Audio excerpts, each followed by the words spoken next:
জাতীয় পর্যায়ে শুধু ভূমিকা রাখে। আপনারা দেখবেন যে সর্বশেষ, আমি অতীতের কথা বলবো না, সর্বশেষ যে এই ৫ই আগস্টে সর্বপ্রথম শহীদ কিন্তু হয়েছেন রংপুরে আমাদের বেগম রোকেয়া বিশ্ববিদ্যালয়ের মেধাবী ছাত্র আবু সাঈদ। সেই আবু সাঈদ সহ আরো প্রায় ৬ জন এখানে ছাত্র, যুবক এবং সাধারণ মানুষ মৃত্যুবরণ করেছে। তারপরেও বাস্তবতা কি? এই বর্তমান যে তত্ত্বাবধায়ক সরকার যে গঠিত হয়েছে, আমাদের এই অঞ্চল থেকে একটি উপদেষ্টাও কিন্তু নেই।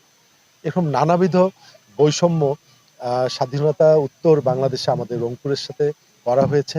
তো এটি আসলে আমি মনে করি যে এটার জন্য আমাদের এই অঞ্চলের একটি আ দুর্বল নেতৃত্বের জন্যই আমার মনে হয় যে এই বৈষম্যগুলো জাতীয়ভাবে করার সুযোগ পেয়েছে। এবং বিগত সময়ে যারা রংপুরের দায়িত্বে ছিলেন, যারা এমপি ছিলেন বা বিভিন্ন পর্যায়ে রাষ্ট্রীয় ক্ষমতায় ছিলেন, তারা শুধু আমাদের এই রংপুর অঞ্চলের সহজ সরল